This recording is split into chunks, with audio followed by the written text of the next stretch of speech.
Latrobe, the city of firsts and legends. This small city, nestled in the Allegheny Mountains of western Pennsylvania, has seen its share of glamoury and innovation. Its nearly 170-year existence has been like the moon, waxing and waning at the sight of Father Time itself. Some of history's greatest inventions, like the banana split, and famous celebrities like Mr. Rogers and Arnold Palmer, put a shining beacon on the shores of Latrobian progress and culture. Its airport, serving major tourist hubs like Myrtle Beach in South Carolina and Tampa Beach, Florida. But how did this town, with little less than 8,000 people, get its name? How did it come to be? What is its history? And finally, what is its future?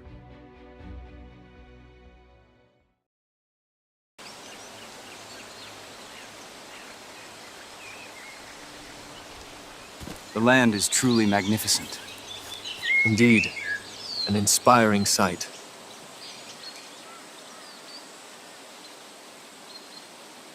The beauty is undeniable, yet the whispers of unrest travel on the wind.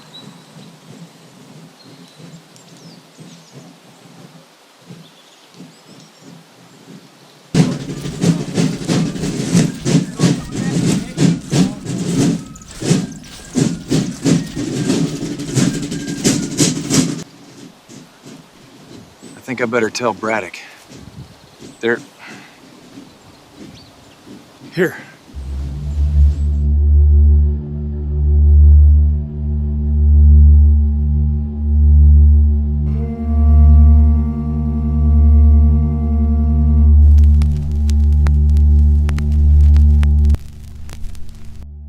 The Laurel Highlands, a vast untamed wilderness spanning over 250 square miles.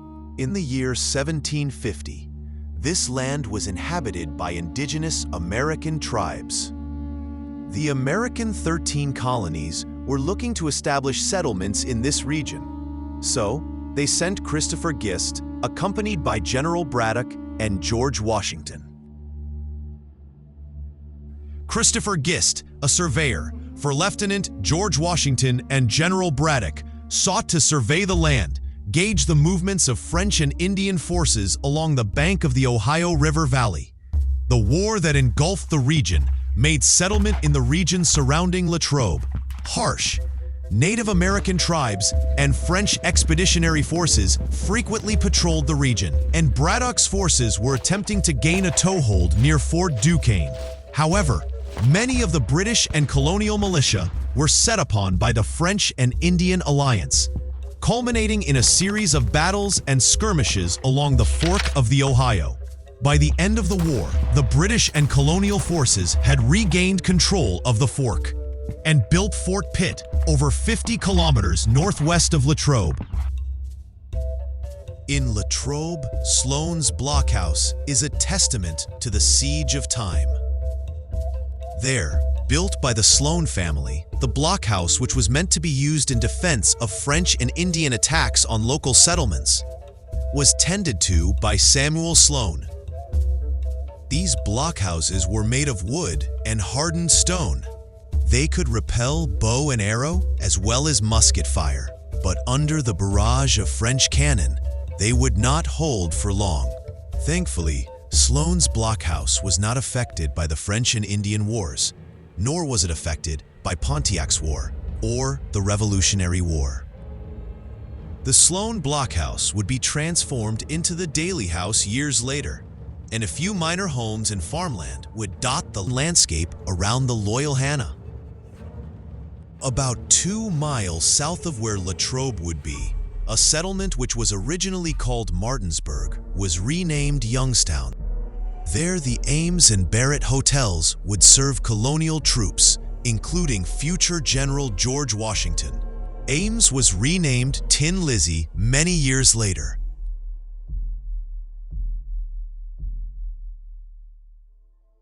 This warrantless whiskey tax will inflame the people, their minds still fresh from rebellion. 1, 2, 3, 4. Well, our debt is insurmountable. How else will it be paid? In more blood? With all due respect, Mr. Hamilton, if it's blood you want, blood is what you will get. My constituents Order! demand it. Order in the House. Don't pass this tax. Americans out there are living at the end of their rope. Nothing good comes from this. Nothing.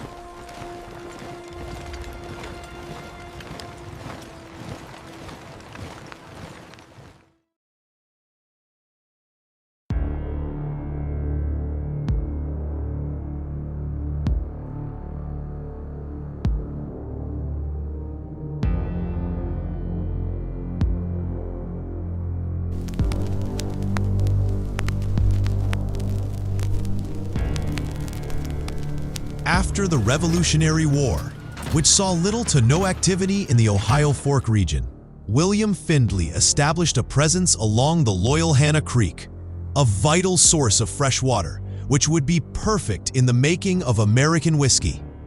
Findlay served in the 9th through 12th General Assemblies and on the Supreme Executive Council. Findlay was an early exponent of a political style in which candidates openly expressed their interests and proposals, as opposed to the disinterested style of governance many founding fathers envisioned. In 1786, he was a staunch critic of the Bank of North America, the nation's first central bank. He accused Robert Morris, the Continental Congress's superintendent of finance, of using the bank to enrich himself personally, and Alexander Hamilton of making a mockery Bank of England. Findlay also publicized the statement of fellow legislator and frontier neighbor Hugh Henry Brackenridge that the people are fools for opposing the bank, contributing to Brackenridge's defeat in the subsequent election. His endeavors were shattered during the Whiskey Rebellion towards the end of the 18th century, and by the early 1800s, land ownership passed several hands from Lockery, Sloane, Clark, and Saxon. Many of the settlers who settled in the Ohio Fork began to spring up industry in neighboring city of Pittsburgh. Towards the end of the War of 1812, the strong steel and coal industry of Pittsburgh shadowed the quiet hamlet of the Latrobe settlement. As the invention of the railroad began to take shape, one man, Oliver Barnes, set out to design a town along the railway from Pittsburgh to Philadelphia. He would call this town after his longtime friend, Benjamin Henry Latrobe Jr.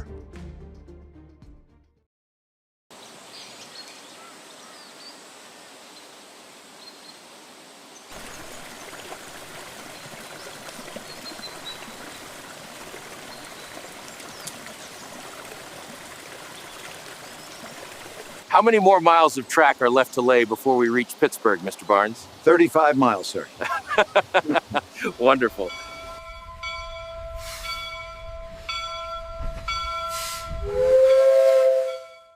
Latrobe is a good name for a town. Oliver did right. Who will be the Burgess? Well, there's none more qualified than McCullough. Is it settled then? Yes, we will put it to a vote. Excellent. I will tell the others.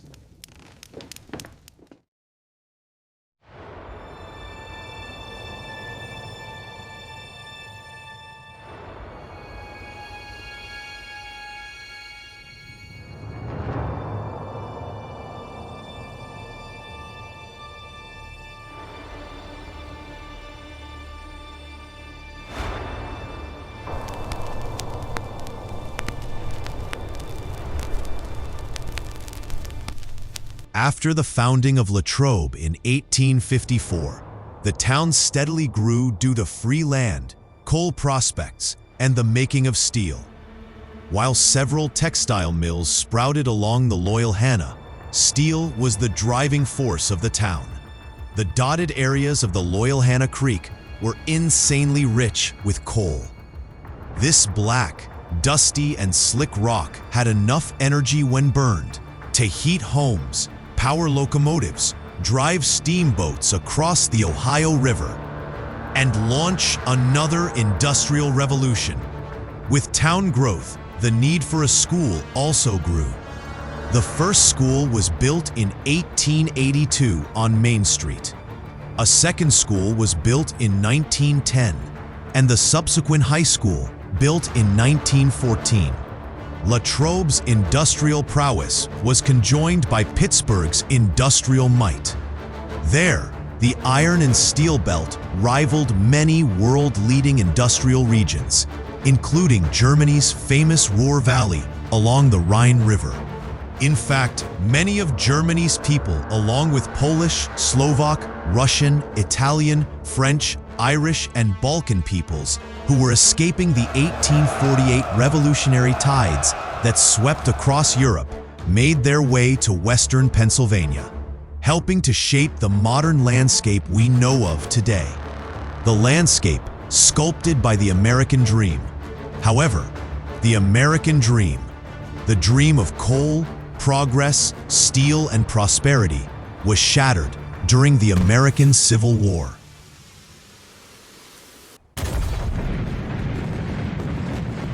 Pittsburgh and the towns nearby, like Latrobe, were sheltered from the horrors of war.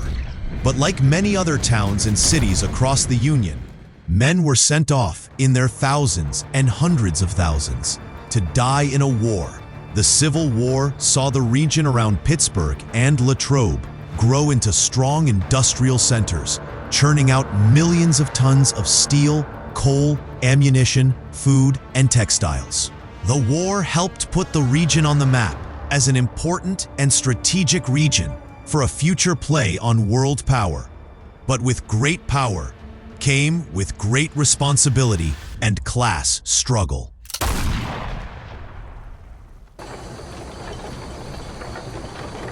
We need a replacement quarterback to back. Blair can't do it. I think I know a guy. I don't think he is a bad player. He has other priorities. We need a replacement for the Jeanette game. On such short notice? But baseball has him preoccupied, and we need a player on such short notice. We could pay a guy to play. I know a guy who can play. His name's John. I'll send him a letter. My dear John, I have a proposition for you. The Latrobe Athletic Club is willing to offer $10 for you to play against Jeanette and more compensation for every game hereafter.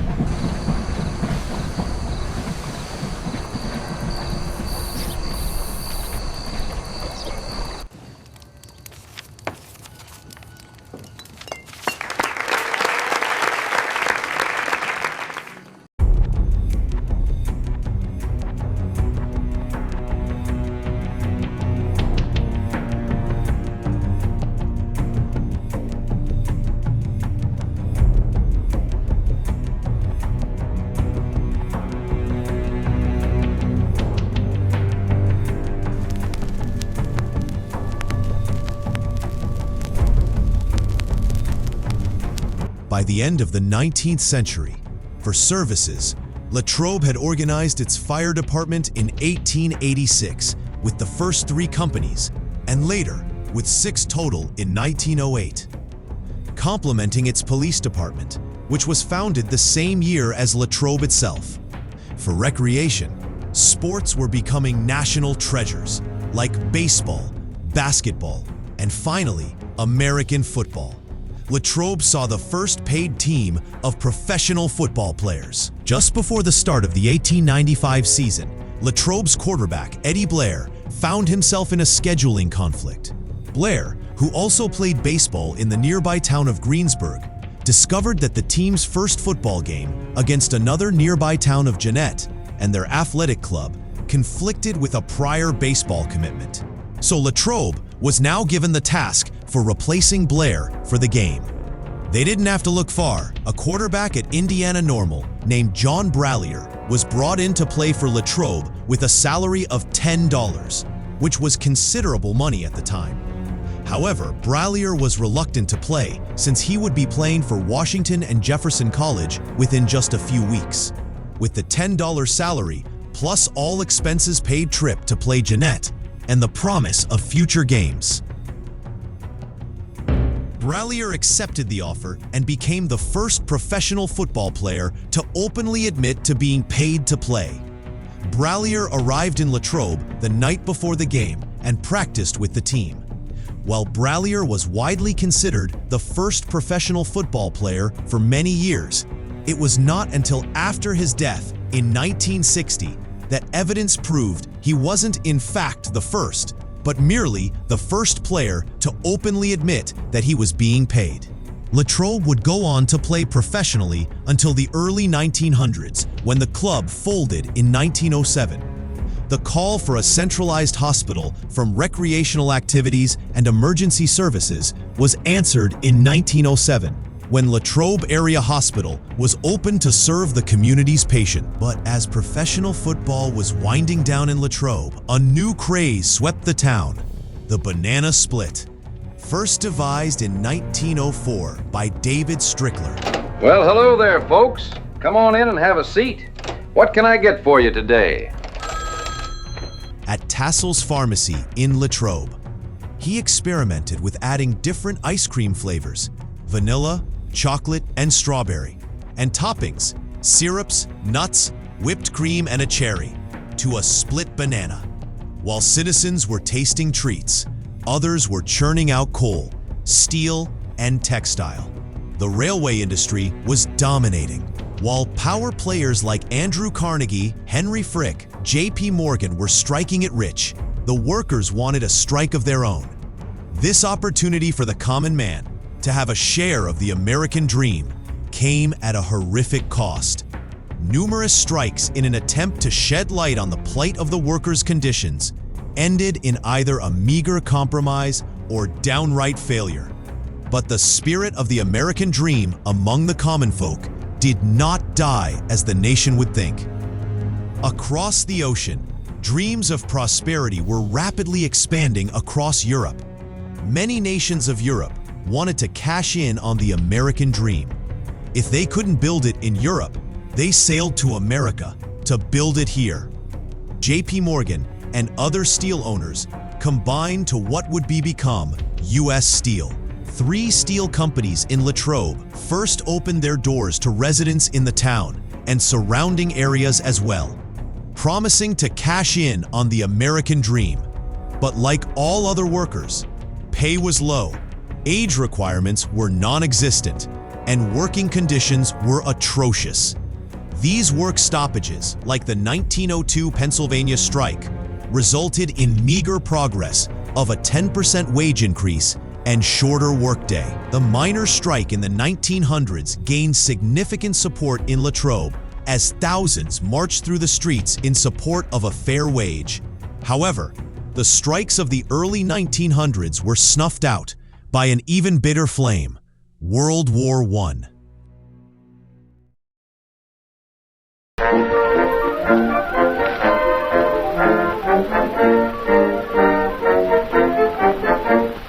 Johnny, get your gun, get your gun, get your gun. Take it on the run, on the run, on the run. Hear them calling you and me, every son of liberty.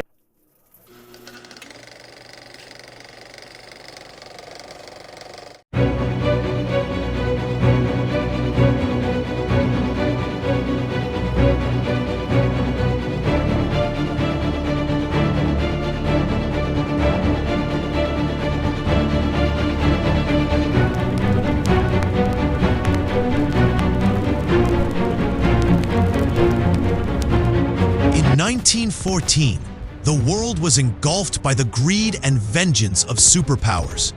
Germany, Great Britain, France, Italy, Austro-Hungary, Russia, Bulgaria, Romania, Serbia, and the Ottoman Empire. All were fighting for glory and dominance. But there was nothing glorious about this war. It turned into a 4-year mincing machine. Many Americans, some of whom hail from Western Pennsylvania, were caught in the crossfire. American passengers on the Lusitania, SS Arabic, SS California, lost their lives from German U-boat attacks. The losses are printed on every single American newspaper, including the Latrobe Bulletin. Also, 1917, the SS Housatonic was raided. Its crew was forced off the ship, and the Germans made out like bandits with soap and other supplies before they sunk it into the Atlantic.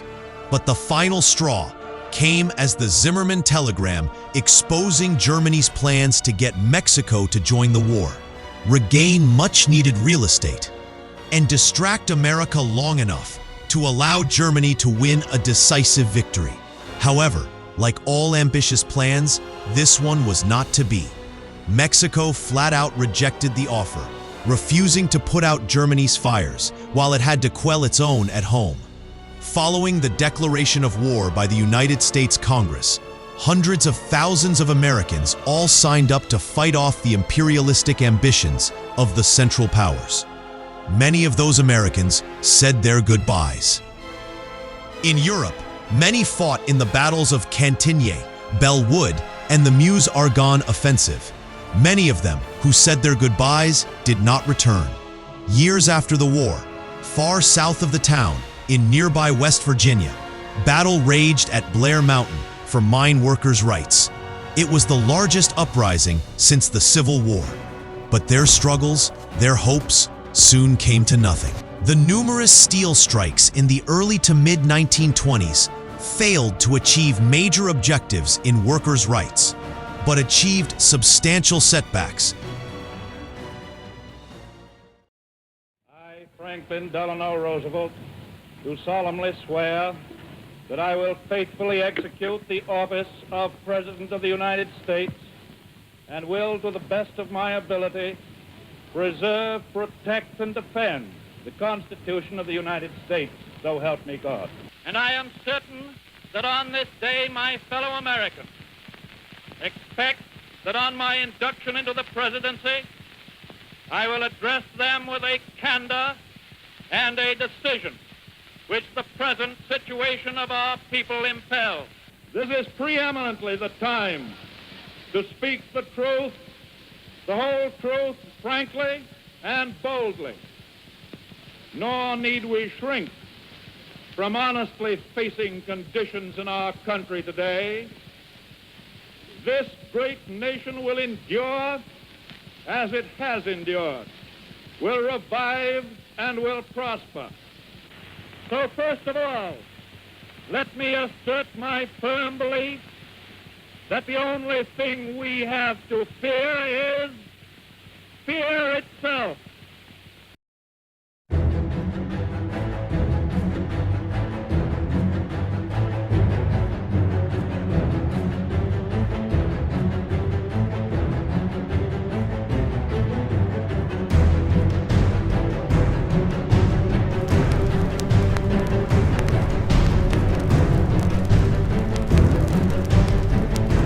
As the 1930s whimpered into view, prospects of new business withered.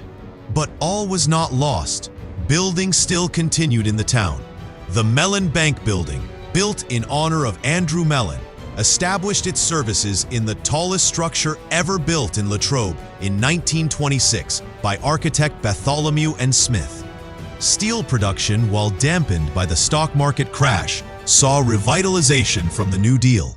Brought forth from Franklin D. Roosevelt, FDR's wife helped establish towns south of Latrobe, and one of these was named Norvelt in her honor. Latrobe Electric Steel, Railway Spring Steel, which later be known as Standard Steel, Vanadium Alloys, McKenna Metals, and Vulcan Mold tried to cash in on the revitalized economy as it slowly chugged along like a train. Brickyards and distilleries flourished, and Rolling Rock Brewery was established in 1933 after Prohibition ended. In addition to a woolen mill, a ceramics company, and even a mattress factory saw meager revival.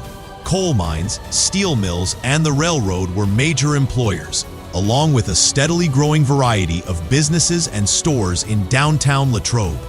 The population of the town gradually increased as more and more European immigrants were attracted by the employment opportunities in the area. With the outbreak of World War II, Latrobe's industrial might shined so brightly that it even rivaled that of Pittsburgh. Many factories which traditionally made for the railroad or structures were transformed for the war effort. The amount of steel produced for the war earned the ire of Adolf Hitler, who wanted to draw up a number of American cities and towns where his mythical America bomber would level.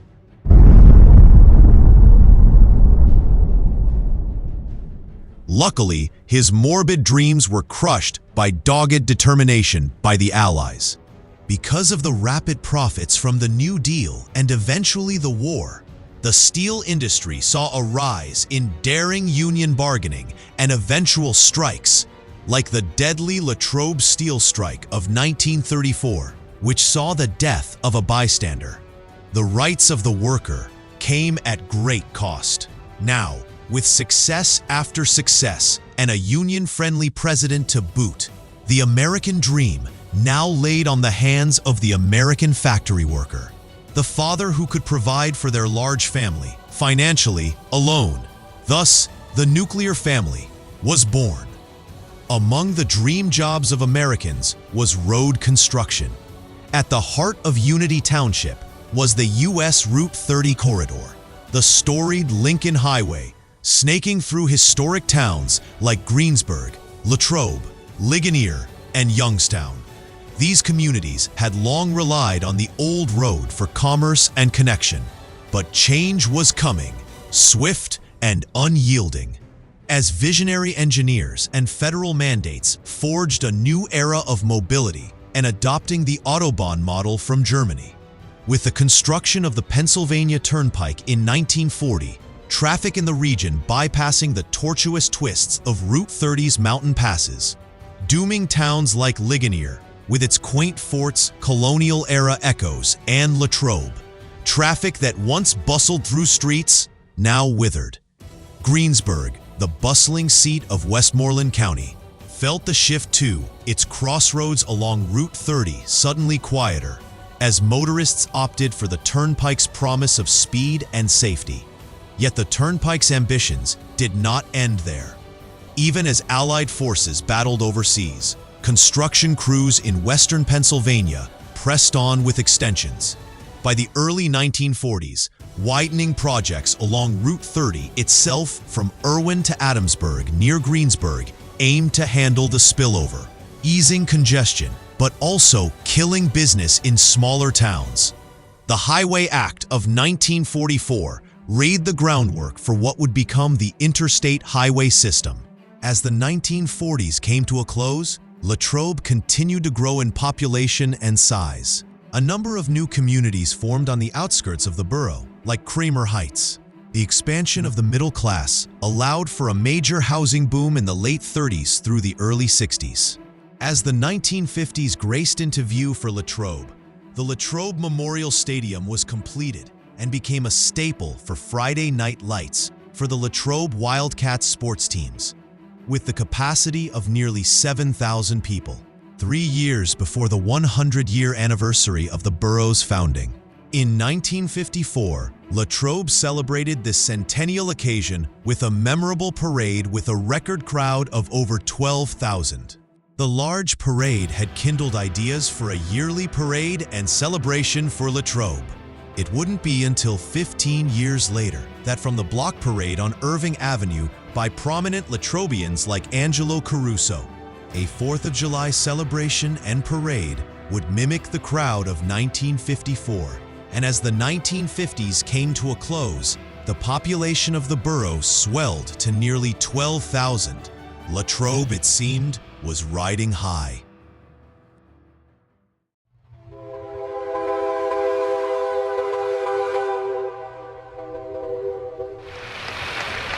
We choose to go to the moon in this decade and do the other things, not because they are easy, but because they are hard.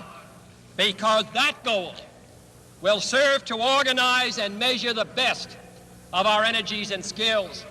Because that challenge is one that we're willing to accept, one we are unwilling to postpone, and one we intend to win, and the others too. 1, 0, all engine running.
By the 1960s, the old Lincoln Highway began to fade into nostalgia.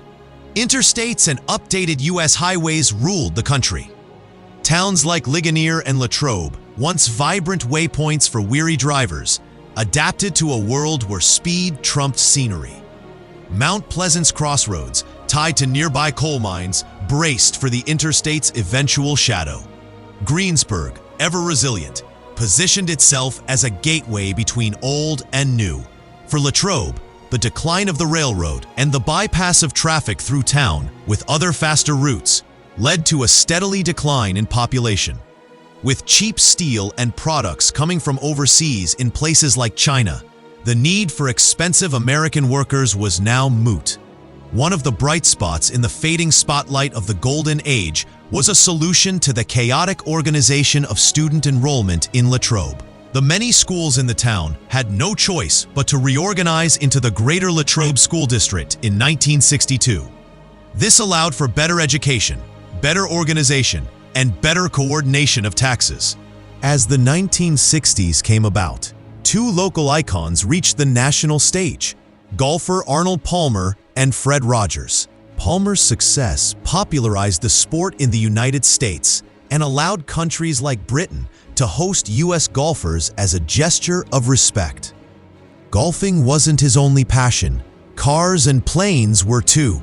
He wanted to fly, and he managed to open an automotive business in 1974 as Arnold Palmer Motors. People were busy buying lavish cars in the 70s and traversing the turnpike, while dealing with turnpike protests that periodically sprung up. Meanwhile, his iconic counterpart, Mr. Fred Rogers, began his children's show career with The Children's Corner, which had earned him a Sylvania Award in 1955 for Best Locally Produced Program for Children. It wasn't until 1963 that he would appear on television for the first time. By 1968, he had starred in his Mr. Rogers' Neighborhood. The show, off to a bright start, was in danger of being snuffed out by the lack of funding for public broadcasting. So, in 1969, he gave a warming and moving speech to Congress. Could I tell you the words of one of the songs which I feel is very important? Yes. This has to do with that good feeling of control, which I feel that children need to know is there. And it starts out, what do you do with the mad that you feel? And that first line came straight from a child. I work with children, doing puppets in very personal communication with small groups. What do you do with the mad that you feel when you feel so mad you could bite? When the whole wide world seems oh so wrong and nothing you do seems very right? What do you do? Do you punch a bag? Do you pound some clay or some dough? Do you round up friends for a game of tag or see how fast you go? It's great to be able to stop when you've planned a thing that's wrong and be able to do something else instead and think this song. I can stop when I want to, can stop when I wish, can stop, stop, stop anytime. And what a good feeling to feel like this and know that the feeling is really mine. Know that there's something deep inside that helps us become what we can. For a girl can be someday a lady, and a boy can be someday a man. I think it's wonderful. I think it's wonderful. Looks like you just earned the $20 million.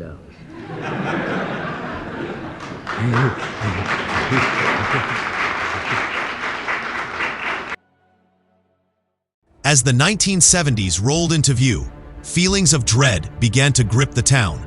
Brickyards were closing, textile mills shuttered, coal industry shunned, and steel clung on desperately to a town looking for a lifeline. The once staple of town, the streetcar, was slowly being phased out. But if that wasn't enough to grind down the hopes of residents, fires and natural disasters broke the spirit of many Latrobians. It began with the 1963 St. Vincent fire, followed by the 1972 Hurricane Agnes flood, the 1975 Miller Hotel fire, the EF3 tornado that devastated Latrobe in 1976, the New Year's Eve fire of WQTW radio station in 1982, and the 1985 tornado outbreak. Latrobe, it seemed, would be torn bit by bit from economic downturn and natural disasters. The town was on life support.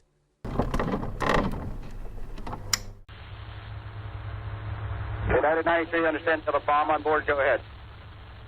Executive 956, did you understand that transmission? Affirmative, he said there was a bomb on board. And that was all you got out of it also? Affirmative. 93, go ahead. That aircraft you can't get a hold of, is he turned to the east now? He's just turned to the east also. United 93, you're here Cleveland Center. Okay, American 10-6 and Executive 956, we just lost the target on that aircraft. Okay, 956, we had a visual on him, just stand by. Do you have a visual on him now? We did, but we lost him at the turn. You can make a turn back to a 220 heading. Let me know if you can see him. Yeah, he's still there. We got him for 956. You still there? Northwest of you, about 25 miles? Affirmative for 956. Executive 956, fighting 180.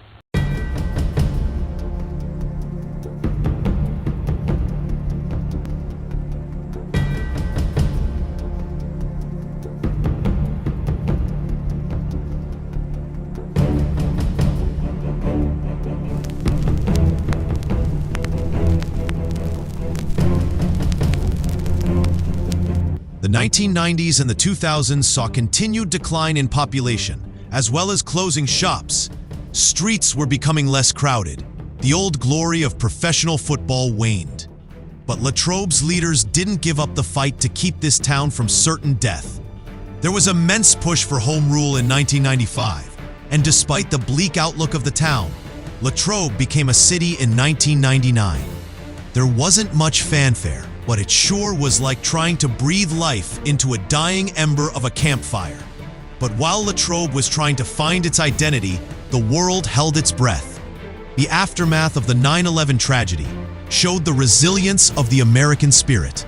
Around the western Pennsylvania region, Rolling Rock did its part, making a big name for itself by hosting the Rolling Rock Town Fair in the early 2000s. Latrobe then celebrated its 150th year centennial in 2004. By the end of 2005, it seemed Latrobe would shine brightly once again. But fate, as it seems, is a cruel mistress, and it punished the fledgling city when Anheuser-Busch buys Rolling Rock. Rolling Rock, a bright eye in the city plucked out by a gawking raven of corporate power. The wound, deep and hemorrhaging. Latrobe did not recover from it.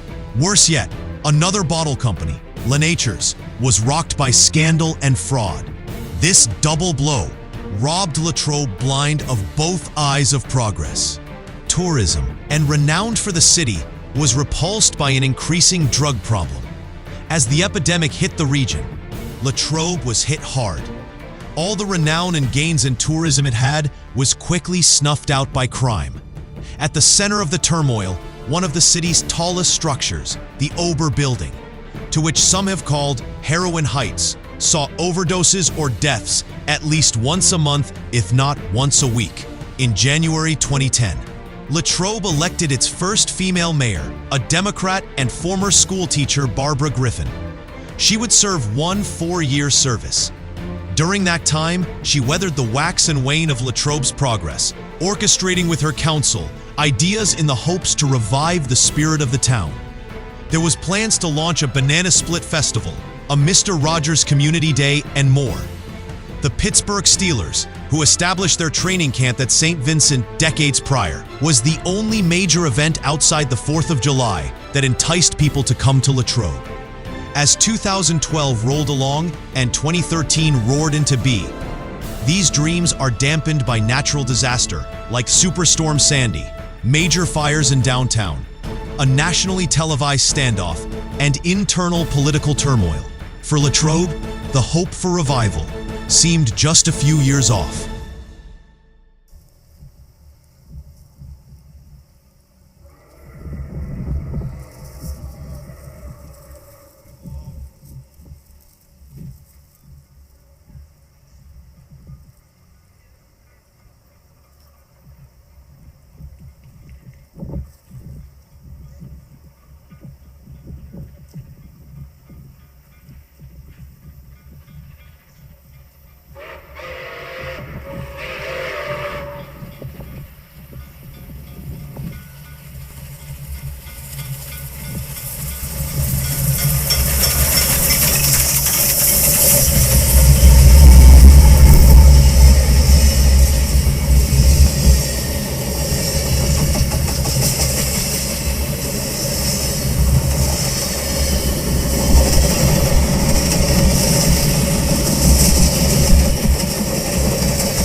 By 2015, a new mayor was elected, new city manager, and council seats change hands. There is a renewed push to revive the town. The 2013 introduction of the Banana Split Festival had turned on the lights once again, the rust being dust off, shining as brand new iron once again. The town saw an uptick in tourism. With the Steelerfest and the National Night Out, the 4th of July Festival, and the Banana Split Festival.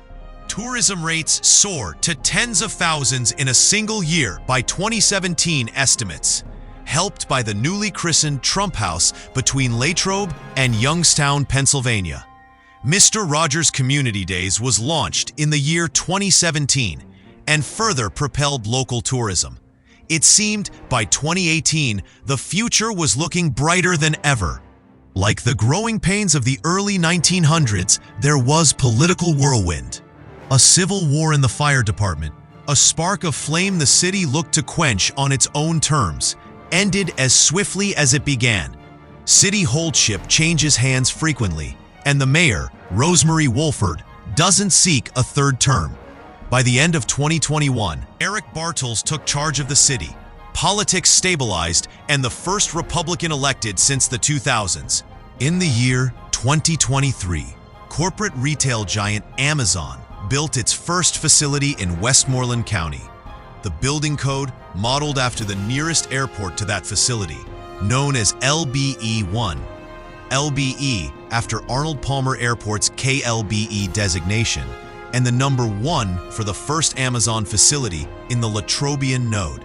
It launched in 2024 as an inbound cross-dock, a handler of third-party inbound products to stock fulfillment centers. There were plans to expand, but dreams were shattered due to tariffs smashing right into the coffers of the corporate giant. In Latrobe, hoping to bolster the image of the police department, Latrobe saw a new police chief in 2023 to take the reins of the city. As the city flexed its muscles, outside the city, demand for police growth brought with it rumors of political turmoil. The increase in tourism, renown, and fentanyl epidemic had stretched the already understaffed Latrobe police to its breaking point. With success and progress come challenges. By the latter half of 2025, population of Latrobe stabilized at a meager 8,000 people.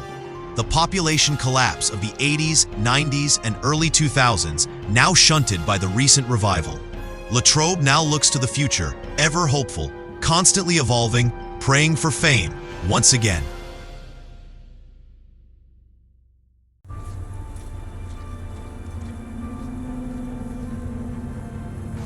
This city's changed a lot since the old days, hasn't it? You can say that again.